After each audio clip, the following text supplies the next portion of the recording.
Welcome back to another episode of Where Sick Gets Real. I'm your host, Wes, and I got my co-host here with me today, Shannon. Hey guys. We are going to be answering some questions that we've got from some listeners today, as well as dropping you some other information. We're kind of going to wing it from there, and who knows what we're going to pull out of this, but I can promise you there's going to be some good information here, so stay tuned. All right, so the first question says, for a new dog owner, puppy age, like 3 months plus, when is the perfect time to seek professional training before any bad behaviors or habits become an issue? Curious, since my 5-year-old dog is so well-mannered and obedient, and my 7-month-old has gave me a time. So the first dog is always usually pretty good, and then you get that second dog and it's giving him a little difficult time. And it's an interesting question because putting a month on it like that, like 3 months, the perfect time is any time, hmm at least to start your knowledge, to start learning about it. I agree. I always say it's as soon as you get your hands on the dog, really. Yeah, absolutely. Because the sooner you work with them and start to implement this stuff, the easier it is to prevent things from happening. If you create good habits the first time. Yeah, no, you're right. So yeah, you'd mentioned like you kind of get that first dog, and we call them unicorn dogs. You get that one perfect dog, and that's kind of what you look for every time you get one. That's kind of what you hope for anyway. Mhm. You just have this neutral dog that just kind of has it figured out, you know? I feel like we hear that a lot in general. People come in with their second dog or their third dog because their first dog was so well behaved, and it could have something to do with how they pick them and what they're looking for at the time. And that second dog, they're looking for more of like a interactive, joyful, energetic one for the first one. But I think some people forget that it's always a perfect time to get professional training, especially when you add another dog. But it's always good to wait till the first one's under good voice control Yeah, definitely square before away the you, first. yeah, before you add that second one. Yeah, and I think that's where multi-dog households mess up is they want to get their dog a buddy or something to keep them occupied because they can't. Yep.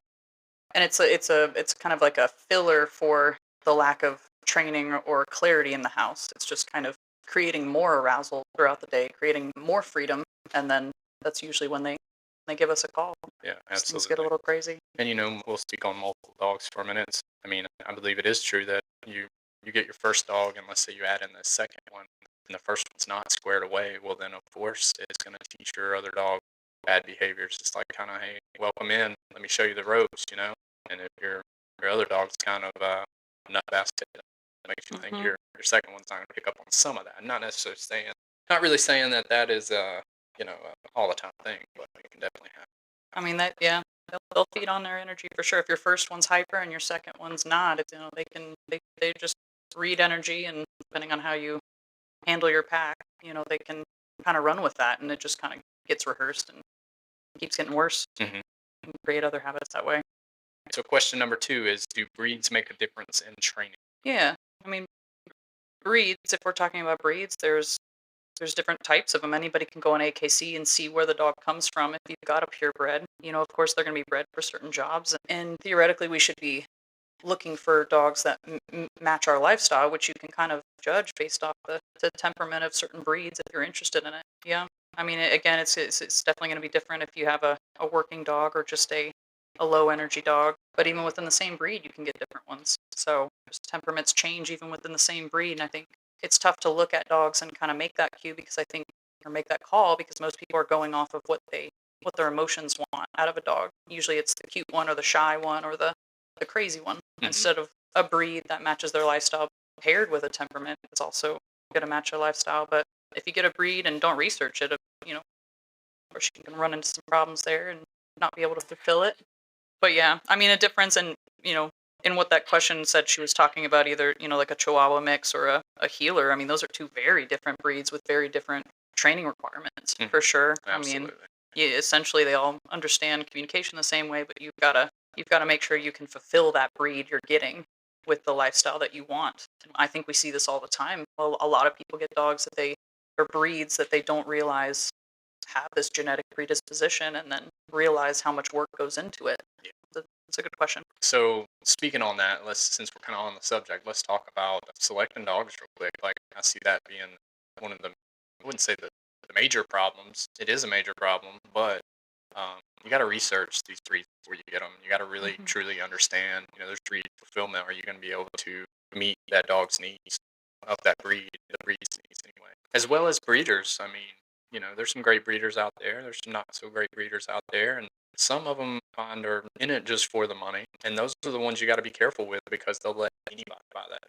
You can have, let's say, back to I drive working dog. Let's say a Dutch Shepherd, right?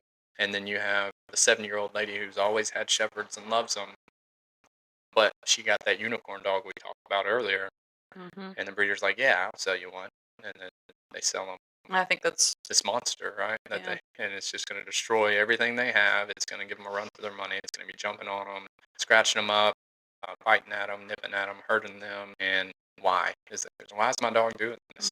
The why is right in front of you. Look at the breed you got, right? Yep. Yeah, we almost don't know how, like, we're not taught in the beginning. I think the media plays a big part in what people are interested in breeds for that year. If a movie comes out with a dog, Hmm. that becomes a popular dog for people to buy. And, I don't think anyone means to get the wrong dog.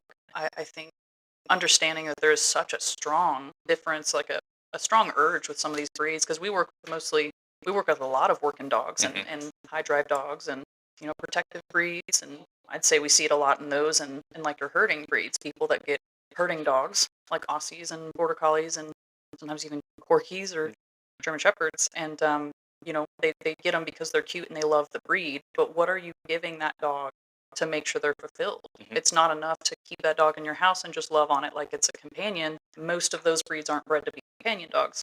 So you go into even further, you go into epigenetics, which is their ability to, your 2 generations back, you're going to get similar traits to those parents. So I talk a lot about this with things like aggression or temperament issues. I'm always asking, if I'm getting a dog from a breeder, I want to know 2 generations back at least if there was anything that I should watch out for, any aggression, any temperament issues, severe anxiety, fear, because there's a high likelihood you can see that in that litter.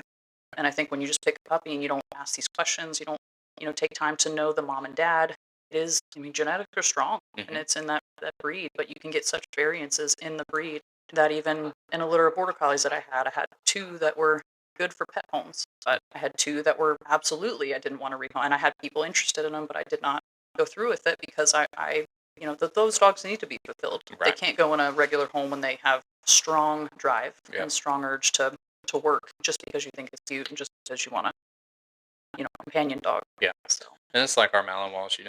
They're. I would rather sit on a dog for quite some time than just let it go with whoever, and yep. know that you're either going to get that call back and have to get the dog back and then find it another home, Hmm. or sit on it even longer, Yep. um, or it ends up in a shelter or foster or something like that. Yep. Or somebody doesn't. I mean, there's people that even go to the lengths of having dogs euthanized because they don't know what to do with them. They're too much. Um, and that shouldn't be the case. Yep. I've done that too.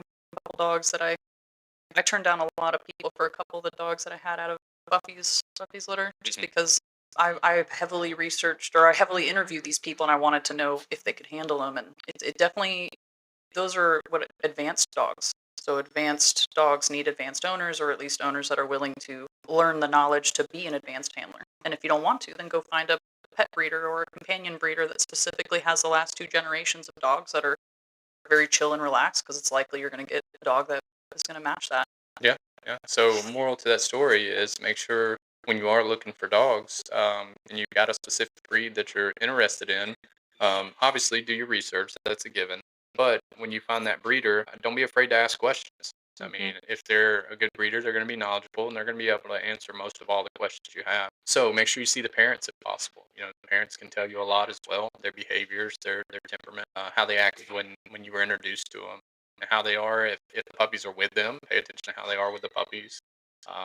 You got any other input on that? That's kind of Yeah, I mean, I think just doing your due diligence and researching and actually taking more time than just picking it based off of what you feel in that moment, because you could be getting a dog that you're going to have to change your lifestyle or really change a lot of your daily day-to-day habits. And if you're not wanting to do that, then it is better to reach out to somebody or to find a dog that matches that energy level that yeah. you have, that you're willing to bring to the table, that you want to work with on a day-to-day basis. So let's talk about Question number 3 we got here. What advice would you give to someone bringing home a dog without a known history of the dog or breed on how to give the dog proper training, raising, and meeting its needs? I mean, we kind of talked about that a little bit just a second ago, but we can go into it a little more depth.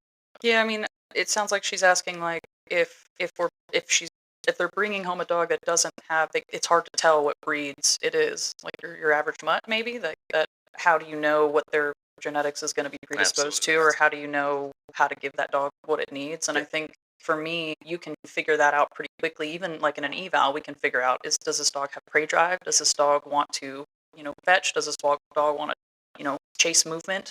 A herding style. yeah, it's kind of the dog that's in front of you. Let the dog tell you what Yeah. it is, and that's where trainers come in. That's what we're experienced in. That's what we go to these schools for, and educate ourselves so we can we can help with that. I think it'd be really hard for your average dog owner to be able to To see know all those these things. things, Yeah, yeah. yeah, and I that's mean, what we're doing this for. Really, is to yeah. give that information out there to people. So, I mean, ultimately, biologically, all dogs need very similar fulfillments yeah, across the board. I mean, you're talking just basic fulfillment of being able to play, have a good relationship with their owner, having boundaries, having structure, having clear communication, exercise. All the dogs need it. It's just a matter of knowing your dog and how to fulfill it so that we can actually channel all of this extra energy or drive that they're seeing into something productive. yeah. So it's like a standard checklist Yeah. that all dogs should Yeah. have. And then you got your individual dogs, meaning that individual dog in front of you. So some need more than others, some need less, and some might need something totally different than the other. Yeah. And I guess a good tell would be if your dog's having issues, it's likely, that either we're missing one of those things. And that goes across the board for all dogs. Doesn't matter what breed. Are they missing biological fulfillment? Dogs need to chew, they need to, feel like they can get that stuff out, and maybe some dogs more than others. Yeah. So regardless, I'm trying to fulfill all of those with every dog we get, no matter the breed, but we can see what they're more likely to be motivated by or what their problems are based on their genetics versus, not knowing or having a guess, because we can see pretty quickly, especially with I feel like a lot of these mixed working dogs. Yeah, and I'm going to jump on a different subject real quick. You had mentioned something about the evaluations, and that's kind of what these evaluations are for. We get phone calls all the time asking if we can train their dog, telling us all about their dog, and that's cool. Also, another thing that clients or regular dog owners don't understand is there's more involved in that than just we talk on the phone and say, yeah, I can train your dog. We want to see the dog. The dog is going to tell us 10 times more than what you ever could. Hmm. And again, it's because we know what we're looking for. So you may come in wanting obedience, and you absolutely don't need obedience. You need behavior modification. Or you're coming in with behavioral issues, and granted, obedience is obedience. That's the foundation. That's where you start. And we kind of use that to help us in the behavioral modification realm. But there's some dogs that you can do the behavior modifications and implement those things without full blown obedience, right? Hmm. Because they are two totally different things. There's time and time again clients come in and they come in with the thought of I need obedience, and then after we do the eval, like no, you don't need obedience at all. Yeah. Obedience is always the go-to because that's what's out there the most. Right? So anyway, evals are more complex than just a phone call saying yeah I can train your dog. We take that opportunity to build rapport with our clients, to get to know them. They get to know us. We get to know their dog, and again, it goes back to dogs don't lie. Dogs don't lie. And if I can see a dog for 15, 20 minutes and watch it and do some testing with it, we can usually pinpoint exactly what's going on pretty quickly. That's where it's a little bit different. So I'm not saying that doing a phone eval is wrong. It's just not what we prefer. Again, we like to have that relationship with the client, but we also like to see that dog in front of us because you call us and you're like, yeah, I want to do a 4-week board and train. We're like, okay, well that's $3,000 or whatever. Well, what if your dog gets there and that's not what it needed? Right. And we've misquoted you on the length of time for training and the price of training. I was just gonna say that too, yeah, because I think when people come in and they already have this idea in their head of what they want, but it isn't always what they need, and sometimes it's less than what they need. Yeah. Sometimes we can look at a dog and say, hey, we can fix this in a few sessions, or we can, I think you're right, and it depends on a lot of factors, but being able to see the dog in front of us and do some testing and kind of get to know the client's lifestyle and what's going to work is our best shot at giving them a complete plan or being able to give them an accurate plan instead of just saying, yeah, sure, we can train it, which I Yeah. think can be a red flag for So people doing that. exactly, and here's a prime example of that. Yesterday, we actually did an eval. Lady drove a little over 2 hours to come see us, and I initially talked to her on the phone because she was so far away. I Mm. didn't want her to drive all the way up here for a 30-minute eval and then have to drive back home. So, but I did make it clear that the direction may change when you get here and I see the dog, right? So she was dealing with some aggressive behavior inside the house. Uh, is a Malinois. She brought it in yesterday. We did the eval, and yeah, I had her landed on a 3 week board and train, but I decided to change that because me and Sparse were in there working with her, and we noticed like you give me 2 or 3 one-on-ones with this dog and teach you Yeah. how to make those corrections and the timing Hmm. and thresholds. I think she's got it. So why would we charge somebody for a 3 week board and train when we can Right. fix it in 3 sessions or get them on the right track in 3 sessions? I think, Like, I mean, and that's it's very true because I think it's not just the dog too. It's we treat it as a team. We treat the owner and the dog as a unit because if you catch on really quickly, we can get through faster, and you may not need that. It depends on your lifestyle, but also it depends on your retention level. Are you going to be able to put these into practice? What are the habits that you have to break that are going to be hard? Is this going to be hard for you? And I think that's where we need to understand that that's where a lot of the coaching comes in for the clients as well as the training for the dog. So we need to see a big picture on how much we need to teach you, how much we need to teach the dog, and it's not always the same. And that's why it helps us to make the right decision instead of just say yes to everything yeah. when we could, when we really don't want to. So, And with that being said, clients are obviously looking for dog trainers. That's why they reach out to us. But we're also looking for clients. And what I mean by that is there's a right client for the right dog trainer, right? We don't have to say yes to every client that comes in here because we are looking for clients who are motivated, who are open to learning. There's a client for every trainer and a trainer for every client. You just got to find who fits what you're looking for the best, right? So as they're shopping, as you guys are shopping for trainers, I've said it time and time again when clients are in front of me at the building, if we're not vibing well, if you came in here and there was something you didn't like about us in general, don't hire us because you're just looking for problems later on down the road, right? It takes us, the client, and the dog to make this work. hmm Um, so, with that being said, we'll go into our next question. All right, so the next question pretty much was asking, what do you do with a dog with an unknown history? Like, let's say it's maybe a mixed breed shelter dog at around 1 year old. As far as training goes, how do you know what to provide for that dog? One thing I can say right off the bat is where people mess up is they get a shelter dog. And I don't know why I keep saying mess up. It might not even be a mess up, but they don't see it, right? hmm They just bring the dog in from the shelter. They loved it. It was cute, whatever. They felt bad. They rescued this dog. They brought it in. They bring it into their home and they're getting a whole lot of anxious behavior. Like the hmm dog's just shutting down. It's acting right. As far as from their perspective. But there's a rule in the industry. It's kind of the 3-3-3 rule. You have 3 days, 3 weeks, 3 months. Each time frame there, you're gonna see a change in your dog. So we've actually seen it. We went and helped out at the shelter locally here at an adoption event, and somebody adopted a dog, and they brought it back 2 days later. So they couldn't handle it, or it didn't fit into the family well. Well, you didn't give it time to adjust. It takes time, and again, in 3 days, you'll see the dog change. 3 weeks to change. I think about 3 months, 4 months, whatever dog you have at that point in time is what you have. Now, granted, it can be changed, but that's where you see the full picture of what you have. yeah. And going towards that history too, I think some things that people hold on to when they get like a shelter dog or a dog that has some previous, even like abuse or has like a story, I think people hold on to that story a little too much. So I think like, you get a dog and they're saying, oh, well, he was abused. And then, the first thing you can do, no matter if you know the history or not of the dog, is to give it what it needs, which is, structure, boundaries, love, affection in that order. Because I think too many people, they go on this history as a crutch and say, oh, he was abused, so I can't say no to him, or I can't create these boundaries because it's unfair. And then you get caught in that rehearsal of 3 months and 3 weeks, 3 days, 3 weeks, 3 months.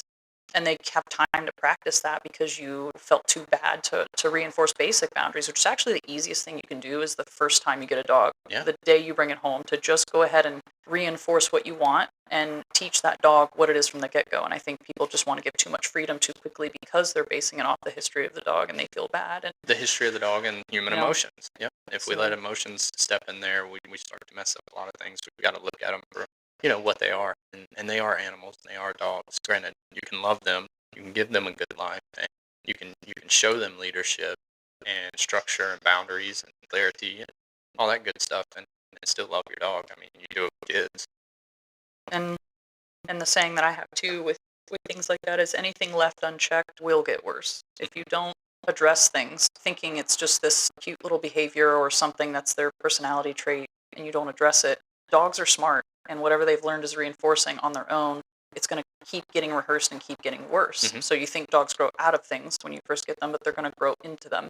And so the more they can actually just set that foundation first and foremost when they bring the dog home, you can still give plenty of love and plenty of affection. I think people just don't know when to do it and the Yeah. right times to do it. And then to make sure you just give that dog safety and security, which is what it's wanting after being in a shelter. Yeah. And safety and security don't come from just love and affection. It Yeah. actually creates a really weak relationship. And like a decompression period as well. Mhm. You got these dogs in the shelter in a foster environment. There's kennels. There's a lot of barking. There's a lot of commotion. There's a lot of unsure things, right? With the dog, it's just unsure about everything. Well, then we take it from that environment. Now, granted, we don't know what environment it came from previously, so it goes from whatever previous environment it was in to that shelter environment, and then into your home environment. Remember, we talked about a 3 month pretty much adjustment period when it comes to your house. What makes you think that there's not an adjustment period each time it moves into a different environment? What happens there is, again, we'll go back previous environment, foster or shelter environment, and then home environment. Give the dog the opportunity to decompress. I think I'm going to say we as a whole, but your average dog owner or client, we kind of smother that dog when we get it. You know, we want to, obviously they're cute, they're loving, we want to love on Yeah. them, we want to pet them, we want to coddle them, but we smother it and we don't give it time to decompress. Yeah. I think one of the best things you can do that people don't realize when everybody's like, well, my dog has a lot of energy, but they don't have off leash training yet. I mean, I think as far as, new dogs go, one of the best things you can do to help them decompress is to put them on a 50-foot long lead or a 100-foot long lead and go out and let them sniff. And you have complete control. You can reel them in if you need to, but I mean, decompression and sniffing and getting out those biologic things that it wasn't able to do in the shelter or wherever it came from. I mean, a small part of fulfillment to help it acclimate a little bit better. But there are ways you can do that even if they're not fully trained. I think people forget about that. Yeah. And Makes again, it I nice think and that's easy. because when people think dog training, they think back on basic obedience. Right. Yeah. I think that's why. So Yeah. you said something there about off leash. We'll jump into the next question. It's a e-collar question. So it says, if my Scotty Simon has his collar on, he is so behaved, I never have to use it. If he is not wearing it, he knows he can go beyond this behavior and boundaries. Yeah. Um, I see that. so the question is, does Simon need to wear the collar every day, all day? I love the e-collar, but sometimes I get lazy and forget. Fair enough. At least you're I honest. think that's fair. Yeah. Yeah. I mean, I feel like tool dependency is a common issue, and there's different ways you can look at it. I mean, in some cases, if you're not able to necessarily do the changes you need in yourself, you may have to become tool dependent in some ways. But we should also be practicing obedience without the tools, with the motivations there too, in those controlled environments. Yeah. I kind of go back to like the end of my 3 or 4 weeks. What I usually do is sometimes I'll train with the e-collar on in the house. Sometimes I'll train with it without it. Sometimes I'll train with treats, sometimes without it. The dog never knows what's going to expect, but they know that they Variables. need to comply every time. And you build that reliance to where it's not just a tool. But I think the other part of it is that some people jump to using the tool to use it to communicate. And Too it's not frequently. necessarily, like Yeah. all the time. And I Yeah. think people forget that a tool is a tool. It's no different than putting a long line on or a leash on in the house. You should only be using it if you're not getting them to change their behavior on your Yeah. own voice commands. I mean, voice control is the ultimate goal for most dogs, Yeah. for most clients, to just use your voice to do it. So I think people forget, still use your voice, only follow up with the tool if they're ignoring it. Yeah. And then make sure you're training with and without it in the house. Do a lot of times where maybe you put a leash on, and maybe sometimes you just have a collar on and you're training with treats, and you hold them accountable to the same standards that they've been learning this whole time. But Mhm. I think they need a good couple weeks of solid reinforcement where you're like getting good results to start breaking that up and do intermittent reinforcement, where sometimes you're reinforcing with treats, sometimes you're reinforcing with just praise, Mhm. sometimes the freedom is their reward Yeah. instead Absolutely. of just using it all the time. But in And that some. that right there goes back to my famous saying that I love to say: is consistency builds habits. Habits are second nature. the more consistent we are with things, the more it becomes a habit, and it just you skate through life just doing these things, right? The dog should be the same way, and I agree with you. Our ultimate end goal is the dog to listen to your words, and a tool is just that. It's a tool. It can only do half the work, Hmm. right? We've still got to put in work. It's kind of like you break your legs, they put you on crutches. It does some of the work, Hmm. right? But it's your job to rehabilitate yourself and get yourself back walking without these crutches. Hmm. Same thing with these tools. So yeah, she had mentioned, she had gotten a little bit lazy, which is awesome. At least you're honest there, because that helps us answer the question a little better too. But whenever you go through e-collar training, it is very smart to put that e-collar on first thing in the morning, Hmm. right when you get up, before your dog Gear them even up. gets out of the crate, right? Yeah. You gear them up, it's there, and take it off at night. Put it on the Yeah. charger, and Yeah. then you do this every day, and again, training, right? You want to do some training, have some clarity with your training, so the dog does understand your words. And again, the remote collar is your backup. You don't want to get to a point where you're relying solely on that, because then you run into that. Well, when the collar's off, the dog does whatever it wants to do. But as soon as I put it on, it knows exactly what. No, your dog knows exactly what to do all the time, but it knows when that collar isn't on. It pretty much gives you the middle finger and says, "I don't have to." Yeah. Where it needs to be that your voice is that main sense of control. Yeah.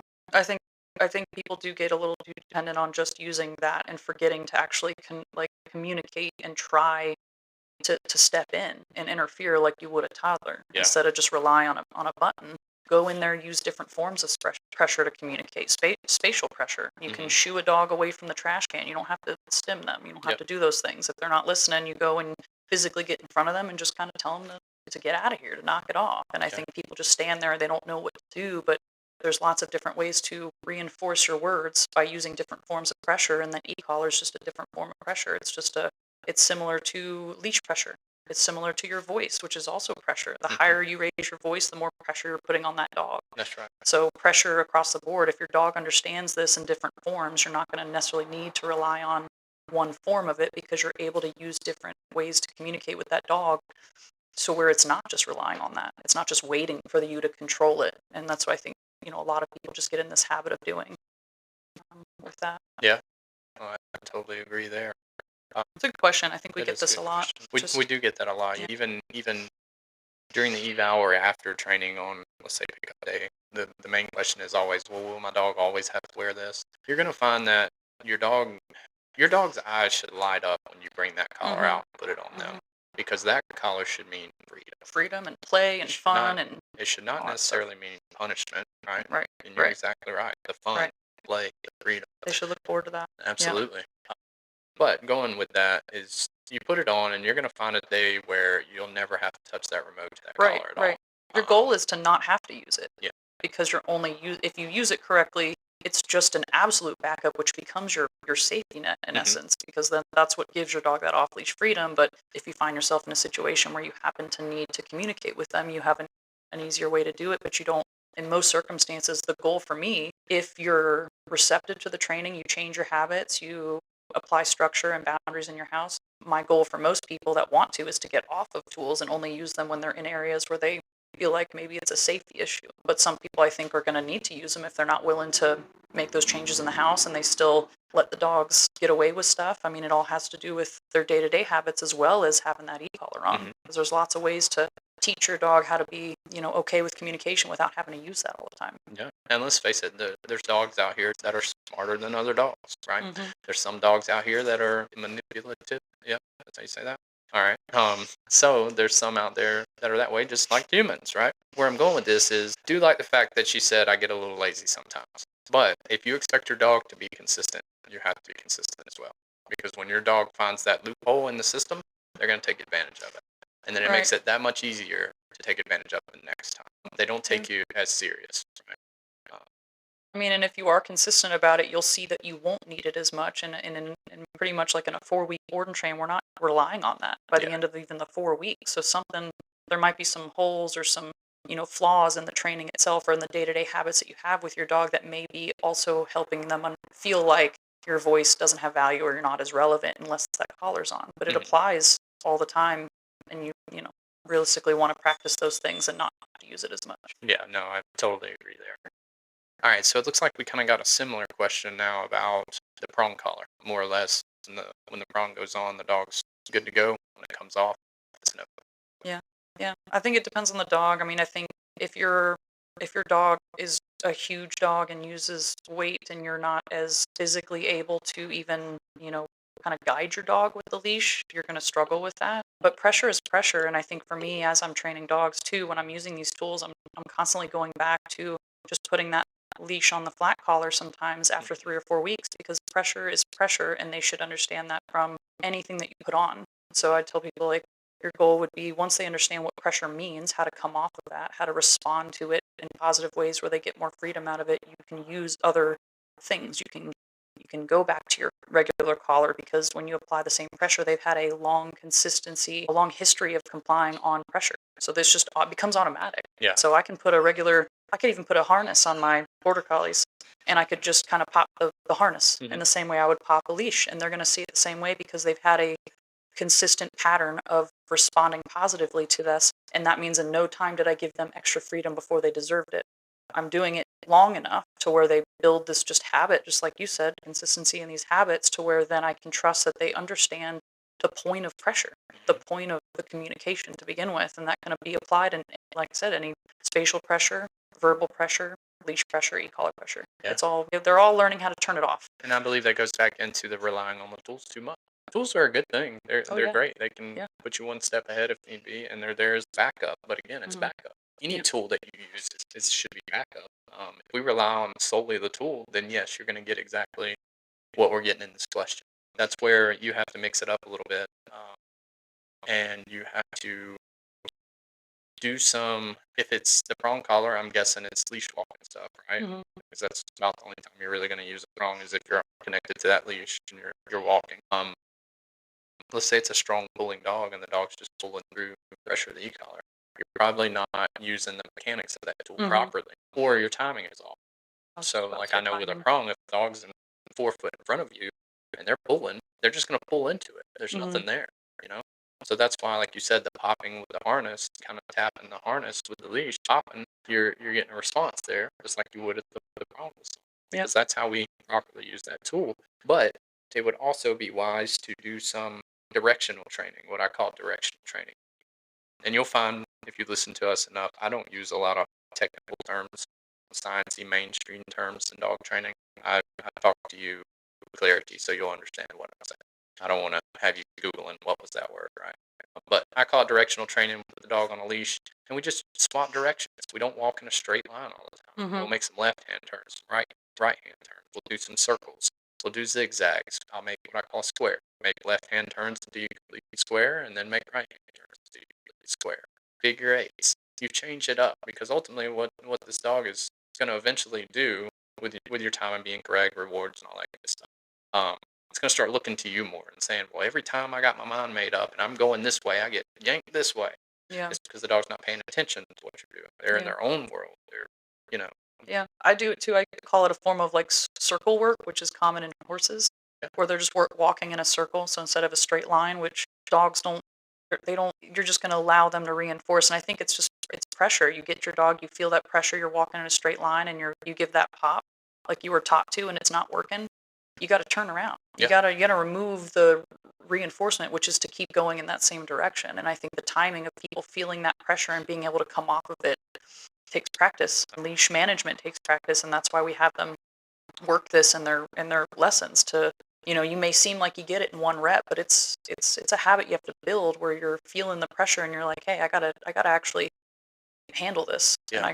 I gotta teach this dog how to receive pressure and make sure they don't get used to feeling it and then continuing in that same direction. So yeah. Yeah, because you can build these dogs into that if that makes sense. You get a dog that's pulling you, and you're dragging behind the leash, and we don't ever change directions or get them off of that pressure. Then they're just going to build into that, and they're going to learn to pull a little bit harder and a little bit harder and a little bit harder.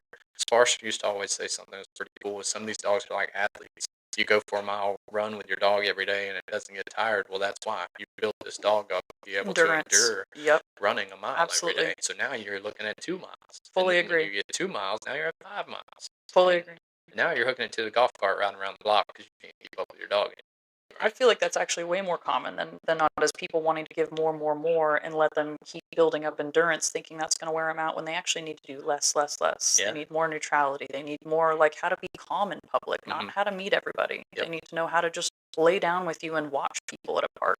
They need to do these things first because it is a powerful you know, statement for them to be Yeah. able to do that. Yeah. Absolutely. And I think that most people, when they come in for dog training, just want a neutral dog to be calm when greeting people and just be there, Mm-hmm. enjoy being with the family. Again, it goes back to, do they really want obedience? I would say 90% I of the would people that come in here just want a dog that acts right. Yeah, Enjoy I would being with. agree. I would say more often than not, it's how to stop unwanted behaviors more than it's Yes. obedience. And I think Yes. because as humans, our nature is to try to control with words because we do that with each other. I see it so often that to stop jumping, people will say sit, or to stop a behavior, they'll put them in a down. And what you're doing is just defaulting to something that seems easy to you, but to the dog, you're mixing things up, and it's not clear to them. So you don't want to put these dogs in downs and sits to correct the behavior. You just want to teach them how to push through it and stop a behavior on Yeah. its own. So most people just need to know how to effectively teach the dog what no means. And no should just mean a quick, simple thing that we can move on with our lives. If you just stop this, you get more freedom, you get more fun, and we work that through obedience. So you do need that obedience. That's how you teach the dog. It's a good way to teach the dog no, because you work the obedience. They have training, they have practice for weeks, knowing how to make mistakes, but then fix it and make it not be a big deal, Yep. so that they enjoy it. Then your words, you're building the meaning of the words in those 3 to 4 week board and trains, so that you can stop those behaviors. They have something that has been associated with it Yeah. that's been meaningful. Yeah. And something else I was just thinking about while you were talking was the prong situation, like pulling on walks. Let's go circle back around to that real quick. I try to tell clients, and we all do, we try to tell clients, however your dog exits whatever it is in, whether it's in a store, in a home, or in a car, if that dog comes out of those thresholds on level 10, good luck. That's what you're kind of going to get at the beginning of that walk. Great You're point. going to be at like a level 10. So I always recommend, especially if your dog's been through training and it knows this stuff, do a quick little couple minute training session in the living room, in the house, do some Absolutely. walking techniques, get that dog's mind frame under the impression, okay, we're in a training session. Yeah. You're kind of playing a psychological game there where it's kind of just kicking the dog into training, right? But it's not. You're about to go on a walk. But kill some of that initial energy, do a couple reps of obedience, go to the door, put the dog in a sit, open the door, see if its impulse control is there, and then go out. I've Agree. had dogs come in that were so geared up on level 20 that you would want to do that inside and then out in your yard and then go out onto your street and go for your walk, Mhm. right? Because you're kind of setting that tone of what you're expecting when you're about to go on this walk. So if you open the back hatch of your car, back door of your car, grab your leash, you say, all right, come on, let's go, and the dog bolts out and you take off, Yep. well, that's what you're going to fight with for a little bit. So go ahead and set that foundation where you're at. Tell the dog what you expect, set the tone for your walk, and then maybe you can enjoy it a little bit better. Yeah. Yeah, that's where the obedience is really going to help. And then the energy that's allowed is going to continue. So you're right. I mean, even as much as how they exit a kennel. I mean, door Yeah, manners are yeah. really important. That's a part of our boundaries. It's a good boundary. It's a safe boundary. It's Mhm. safety. But also teaching them to calm themselves, to control themselves before you even get to that walk. So are we all keyed up? Mhm. You're right. Do some reps, do some obedience, or reinforce the boundaries and not let them through the threshold until they are calm and collected. And it may take some time if they're rehearsed in this amped up thing going on a walk, but that's where behavior comes in, where it's all the little things that stack up to the energy. And Mhm. that's where many people say the first 5 minutes of a walk's the worst, but you get that That's residual true. of yayas out Yeah, initially. Before yeah, you get out, you're going to be set up, and you're going to teach your dog you're relevant before you even walk out the door. that's right. I And agree. and that's a whole nother topic. Your dog is irrelevant, right? That's the goal. You want to So we try save to that teach it. topic for you. All right, well, we're not going to talk about that today because we've got to gatekeep that one. Glad some people gave us some questions to answer for. And like you said, Keep them coming. hopefully it helps. Definitely keep them coming. Well, those are great questions. Thanks for tuning in with us. We're going to get back at you next time with our next big topic that we're excited to get into with you guys. And as always, keep on asking your questions. We're here to provide you an extra resource, especially for those of our current clients that want to keep learning, because of course it's very hard for us to give you all the information in 1 hour each week or even, a few hours. Appreciate you listening.